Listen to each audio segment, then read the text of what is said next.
forward. All right. Hopefully, can you see my screen okay? Awesome, great. Well, thank you for joining us tonight. I know it's, the middle of the work week and school week for a lot of parents, so thank you for joining us. If you feel comfortable, go ahead and put in the chat maybe how you found out about us or maybe where you live in the province, because this is province-wide tonight. So once again, thank you for joining us. So tonight we're going to be talking about how do we support youth to quit vaping. So we'll just do a brief overview. So I'll start at the beginning here, just talking a little bit about what is vaping, how we can each help youth in their desire to quit vaping.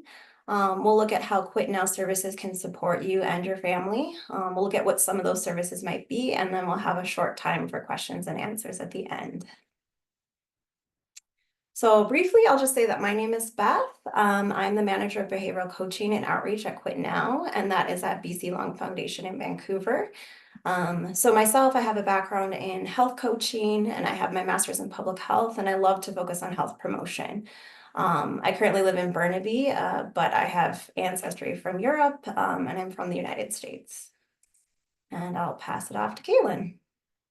Hi, I'm Kaylin Schober, and I'm the social media and content coordinator for QuitNow. So if you follow any of our Instagram, Facebook, or TikTok pages, that is generally me who is designing and making all those videos and stuff.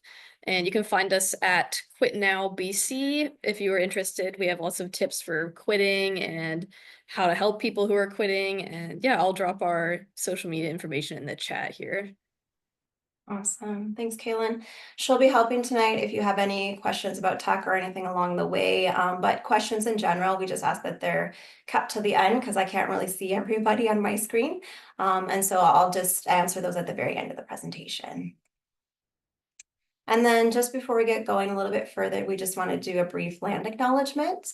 So today we're gathered on the unceded territory of the Coast Salish peoples, and that includes the Musqueam, Squamish, and Tsleil-Waututh nations, and other nations throughout what is known today as BC. We just honor the stewards of the land for time immemorial and are grateful to live, work, and play on these lands today. So we'll just talk briefly, what is vaping? I'm sure some of you know a little bit, so we'll just go over some of the brief things about what it looks like. So this is just an example, a cartoon example of what is a vape or an e-cigarette. So an e-cigarette is just an electronic cigarette. At its basics, it contains these different pieces here that you see on the image. So it has a mouthpiece, it has a cartridge which holds the e-juice, the liquid that goes inside that's flavored. There's a heating element called an atomizer, and then sensors and a battery. So those are just the basics of what it looks like. We have a variety of different types of vapes out there, but we have two main ones that we'll be talking about today. We have disposables and refillables. So disposables are just single-use products, and sometimes they are rechargeable. This is the most commonly used device that's out there. There's also refillables. This requires a lot more upkeep, but you can do tricks, things like bigger clouds. There are a lot of brands out there, so we won't be going over brands in details, but I will show you some examples of a few others on the next slide here. So nowadays they even have vapes that have video games enabled and play things like Tetris, a lot of the fun games, from the 80s and 90s. So it's dangerous just because it's, taking several types of addiction, like addiction to screens and to gaming in general, and then kind of gamifying the whole vaping experience so they get points for how many puffs they take and things like that. Another thing that's a little bit troubling about these devices is they're very cheap. It's only about $15 to get the video game vape. And then we also have we have vapes that are celebrity branded or endorsed. So this is by Chris Brown. And so those ones are also popular, and they're, put out there on the internet, and they have collectibles and things like that. And also those are very cheap, anywhere from $15 to $20. So this is just a brief quiz time. So in the chat, you can respond to which one you think is the vape. Do you think option A is the vape, or option B? And we'll just give it a minute for people to respond.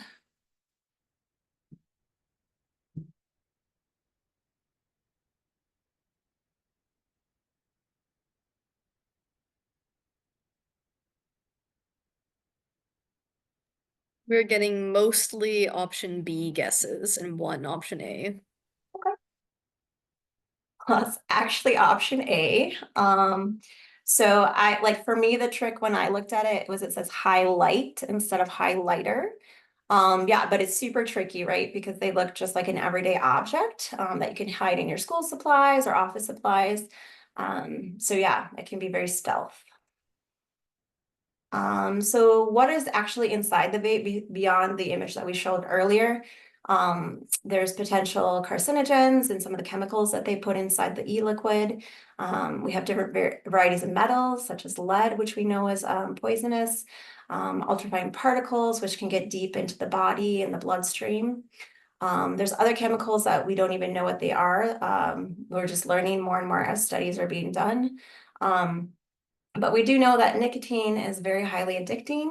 It's found within most vape juices, and it hits the brain within 7 to 10 seconds. So nicotine is more addictive than alcohol or cannabis, and it can be even harder to quit than heroin or cocaine.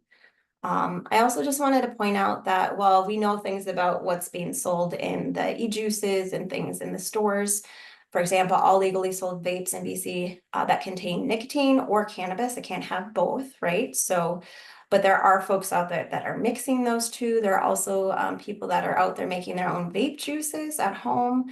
So kids are finding whatever household chemicals they can find and just putting it in because they're just desperate to vape. So it's just something to keep in mind that there's still a lot of things we're learning about what's inside the liquid. So here's another brief quiz. One vape pod can contain as much nicotine as a pack of cigarettes. So put in the chat what you think, true or false. I'll give about a minute to respond.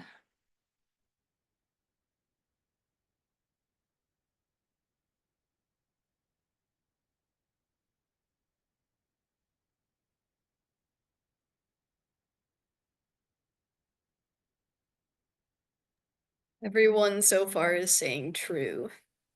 You are exactly right. So a vape pod can have as much or even more nicotine than a pack of cigarettes, which is 20 cigarettes. Something to note about the e-juices or the liquids that are out there, some of them do have very, very high concentrations in nicotine. There's also products out there that say there's no nicotine in them, but there's still traces of nicotine when they're tested. So we'll go over right now just some youth nicotine use statistics. So youth vaping in Canada is one of the highest in the world at this point. We have 1 in 7 youth in Canada who are vaping regularly. That's about 13%. But BC has an even higher average than the national average. So it's about 1 in 6 youth who are vaping regularly. So that's why we're calling attention to it today, just because, this is an issue here, particularly where we live. Some good news is that youth smoking has been going down. The stats in a lot of these charts are from about 2022 to 2023. But as we see, the vaping rates have gone up kind of right before when the pandemic hit, and it's kind of stayed level. And then we're just looking at some stats between youth and young adults. So youth are kind of in that 15 to 19 age range, and then young adults are 20 to 24. So even then, kind of on a regular daily basis, youth are doing about 7% daily use, and the young adult crowd is doing about 10% daily use. So it's kind of matching the stats we mentioned earlier. So just a general question for everybody so we can get some conversation going. What do you think is a top reason that youth might be vaping today? Anything that you're thinking or that you've heard, you can just put in the chat.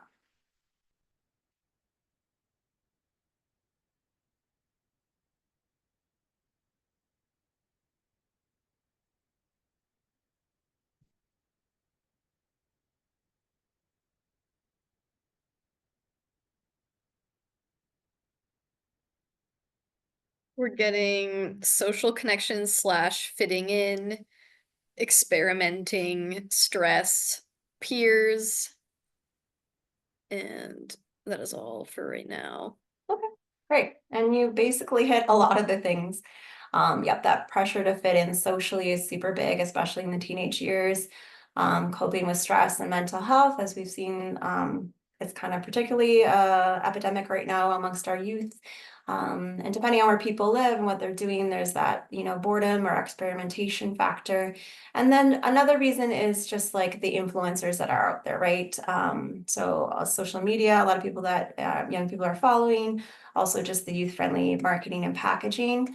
Um, so when I was doing some research for this presentation, I know that there's certain like musicians or movie stars out there that are starting to make smoking or vaping look cool again, having it in their music videos or in, movies or TV shows.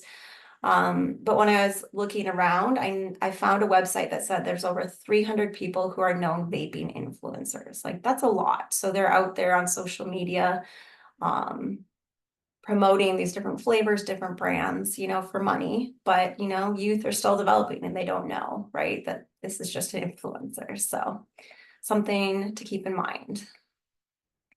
And now we'll just switch to some of the health consequences of vaping. So we are doing research in the last several years and are finding that a lot of the health risks of vaping are similar to what you would find in smoking. We already mentioned nicotine addiction, there's sleep and mood challenges, damage to the heart and the blood vessels. There's things in the oral cavity, so like gum disease, cavities in the mouth. And the things that we think about traditionally with smoking as well with vaping, we have cough, lung infections, other things like asthma. We're still learning about these things, but evidence is showing that like a lot of the risks are similar. I will say too that beyond just these kind of things that are similar to smoking, with vaping, you have that battery, right?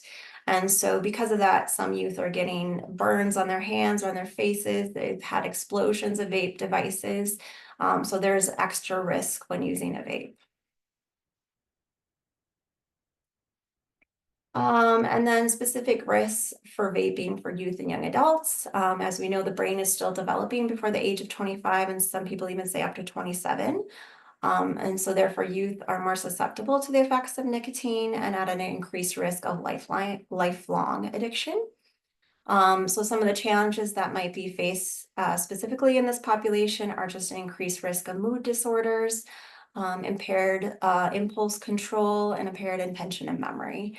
And that's just really challenging because this is a period in their life when they're going to school and trying to learn. And so these things are added challenges to their lives. And then another thing we need to mention is dual use. So dual use means using cigarettes and vapes at the same time. So 24%, so that's about a quarter of youth who are vaping also smoke. And people have said that, vaping can be that pathway to smoking, right? So youth who vape are 3 to 4 more times more likely to smoke. And this combination of doing both leads to higher health risks, such as stroke and respiratory disease. So how can we help youth to quit vaping? We'll talk about a few things here. Just want to mention that in some surveys that we've noticed, youth do say that they want to quit vaping. So there are 59% of youth who have tried to make a quit attempt. This was in 2022. And then QuitNow did their own survey, and among those youth who are interested in either quitting or reducing, 76%, that's over 3/4. So we know that there's high interest in wanting to quit. So some tips that we've gathered just for how do we talk to youth about vaping. The first thing I'd recommend is just getting yourself prepared. So attending this webinar is one thing you can do. Also, you can start reading up on different resources that are out there. So we do have some on our website at quitnow.ca. And so learning about vaping, specific information for parents and caregivers, that's one. As you prepare to talk to young people about vaping, make sure that you've already kind of built that trust with them. Clearly try to be non-judgmental, just listen to what they're trying to say, because there's different reasons for why somebody is choosing to vape, and we need to figure out what those reasons are. So having a conversation as calmly and as without judgment as you can, so you can have have that conversation. You can take the resources and the things that you've learned, talk about why vaping is addictive, maybe share some facts or stats. And then you can ask various questions, make sure that it feels safe for them. So ask things like, why are you vaping? Maybe consider some of their social contacts. Do some of their friends vape? Is there anybody in the house or in their family that has tobacco usage? And then also asking about the stress levels in their lives, what's stressing them out currently, maybe discuss some different stress management tools like, breathing, meditation, different types of exercise. And just knowing that there's family members around them to support them is also helpful. Um, so different people that can be that support for them could be a healthcare provider. We do provide quick coaches that work one-on-one with people. Um, family members, friends, anybody there that's there to support them. And then, there's going to be a hole in their life once vaping is gone or starting to reduce. So trying to find alternatives to that thing that was once in their life. So finding a new hobby, maybe doing exercise, deep breathing, things like that, or things to try. So the basic two key messages of what we're trying to say here is that youth who don't vape should never start, and youth who are already vaping should try to find ways to be supported to reduce or quit. So how can QuitNow support you and your family specifically? QuitNow, if you're not familiar with us, we are the provincial smoking cessation program. So we help anybody in British Columbia who's looking to quit or reduce their tobacco or e-cigarette use. And all of our services are free as long as you need them, and they're open to anybody who's aged 10 or older. These are just a few of the different things that we provide. So the coaching, as I mentioned, we have digital interventions, which is our website and things on the website. Resources would be our knowledge sharing, outreach, which we're doing today just to share about what QuitNow does, and then marketing and communications. So all of our social media channels is an example of that. So for behavioral coaching, you can receive support from an expert quit coach. So that's either by the phone, in weekly, biweekly appointments, however frequency is good for you. And then live chat is anytime you have a question or just want some counsel, that's there too. In addition to that, we also have a community forum where people post questions, maybe make celebrations on being so many days quit. And we also have a monthly group support session, which is kind of in the same format of a Zoom webinar. And each month has a different topic. So this past month we did relapse prevention. Sometimes it's about stress reduction, so a variety of different topics. And we post those videos so you can see past ones as well. One that we did that might be important was back in July. We did one on vaping and nicotine pouches. So that could be informative to getting more information. It's about an hour-long presentation, so it has more facts and information. And for anyone who needs to know, we also do have translation available in over 100 different languages. So on live chat, that's instantaneous. You just chat in your language and it comes to the coach in English and vice versa. And then over the phone, there's live interpretation. Well, in the past year or so, we developed a specific mini site for youth called Your Vape Free Life. And that was designed with input from youth across the province. So it's, has gamification, it has quizzes, has basic information that youth are seeking about addiction, mental health, coping skills, and things like that. And then, as we mentioned, there's a variety of different resources. So talking to your child about quitting vaping, learning about vaping for yourself and the facts. And specifically about vaping, we do have it translated in about 7 different languages. So that's something to look into if you're interested. And then as Kaylin mentioned earlier, she runs the different social media channels. This is our handle here. And so that's mostly for people who are using tobacco products, but at the same time, it can be helpful for people who are supporting those who are using those products as well. And then Quash app was developed for all Canadian youth. And it's similar to what we do, but it's in an app format. So it has helpful trackers. You can make a personalized plan and, chat and other things like that. So the website there is there if you're interested, quashapp.com.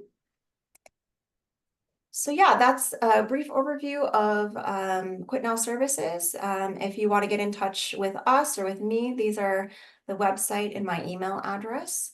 But now if there's any questions, any that came through the chat, now would be the time to ask those.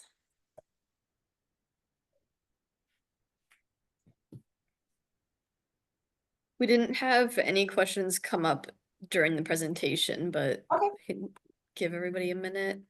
sure.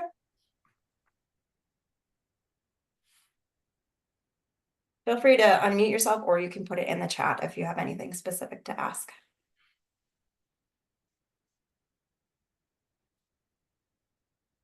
That's a really good question. I have not seen if there's a vape use difference across different girl, boy, non-binary teens. I can look into that though. That's a really good question.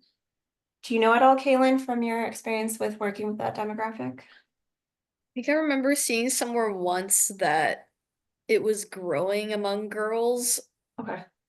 Um, but I'm not sure if like boys and non-binary teens are already at a higher level. I do know that it's generally higher among LGBTQ communities as Yes. well. Yes, that is true. Yeah. Mhm. Are there vapes without nicotine or marijuana? Yes, as I mentioned, there are just like the e-liquid with flavors that are supposedly non-nicotine. But as I said, that sometimes they do sneak some nicotine in there, even though it's not supposed to have any. But yeah, there are some out there that are just the liquid. But as we mentioned, like the liquid itself can have carcinogens and other things. Really, there's certain chemicals that they put in there. I know the butter flavor had something in there that was causing some real bad throat irritation and lung issues. So yeah, I would stay away from anything that you smoke in general. I don't know. Maybe people want to vape just again to look cool or just because they like the flavors or something to do, hand mouth, or maybe to fit in with their group of peers. But yeah, that would be the reason. I know that people, have reduced because there's different levels of the nicotine in the product. So they start at the certain high level, slowly go down, and maybe they're just still used to doing it. And so they continue to do it without nicotine. Kind of, yeah, like you said, like decaf, yeah, similar to that. Sorry, just had a question. I joined a little bit late, Yeah, but sure. yeah. So nicotine pouches seem to be sort of this new thing about, I guess, a way to try and quit. But I'm just doing a bit of research, and I know some countries, maybe, I guess the US, maybe, I don't know if the FDA approved it as a way to try and quit. Mhm. Um, Kind of like the nicotine gum or the patches, or so are the pouches like are they quite a bit less harmful than vaping, or like what's the scientific stuff in terms of a way to try and stop vaping? Yeah, I think for the pouches, we don't have enough research on them. So there are like similar products that have been in the Scandinavian countries for a long time. Mhm. And Kaylin can speak to some of that if she wants to, but yeah, so the way that it was introduced, I know in Canada, it came in kind of a route that was not like the typical tobacco route. And so that's why like Health Canada and other people had to like shut it down really quick in a sense because it was for all people, right? There was no age limits on it. So then they had to go back and say, no, there's an age limit. And then certain provinces went further and said, no, we can't do flavors because that's too appealing to youth. At this point, nicotine pouches are not recommended as a nicotine replacement therapy. So like, for example, BC only covers the gum, the patches, and the lozenges. None of the other nicotine products out there are approved by them for use in that. So yeah, it's still kind of a gray area, and I don't know if the province has decided what they think about it yet. But it's definitely not one that we would recommend as a nicotine cessation product. Yeah, because they do flavor them. Yes. They look Yeah. like gum, they look like a chiclet, Yep. they smell like a piece of gum, Mm-hmm. mint, peppermint. Like the problem is that the governments are not doing anything about all these flavoring of vapes, and they're not doing anything about the flavoring of these pouches. And Mm-hmm. like, I don't know. Yeah, I mean, this is beyond your wheelhouse, in terms of government legislation, but it's Mm-hmm. just certain countries I know have kind of I guess New Zealand or Australia had stopped with the flavoring of the vapes and the flavoring of all these, because that's part of the problem with Right. the youth is, at Right. least in our day, like smoking was actually gross and people Yeah, just stopped, exactly. right? So, Yeah, but here they can't even really be detected in class. I know they're doing it in class all right. the time when the Yep. teachers, like you can't detect it. And Mm-mm. it's government responsibility, but I don't know if there's any movement with that because I guess they get a tax thing from it and it's all a Yeah. big domino effect, right? So I think the other tricky thing with the pouches particularly is people can cross the border, buy them from the US. They can have them mailed.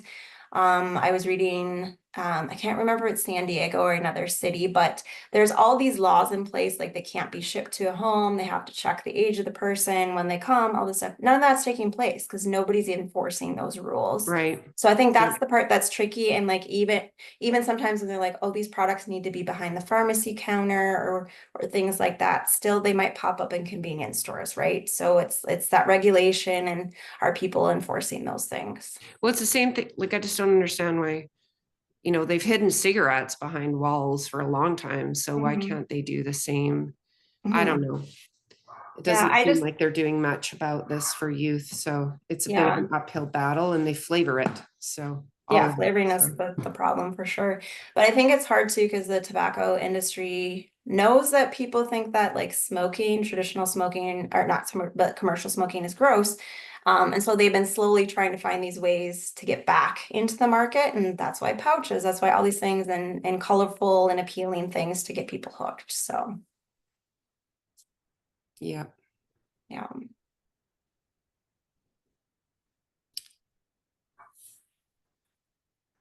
Any other questions?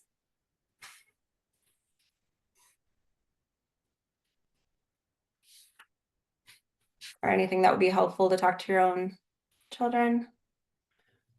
Yeah. Yeah. I mean, anytime that there's, community input, where they're asking, I know that there's these big lawsuits in the provinces to try to get money back to, the people that were injured by, tobacco products. Anytime there's anything that the public can do to outcry or talk to your government officials, I would say do it. We know that in certain countries, New Zealand, I think was the first, and then they changed governments and it was taken away, but the tobacco-free generation, so putting an age limit so that people who do smoke can continue to smoke, but all new generations coming up past 19 won't be able to smoke.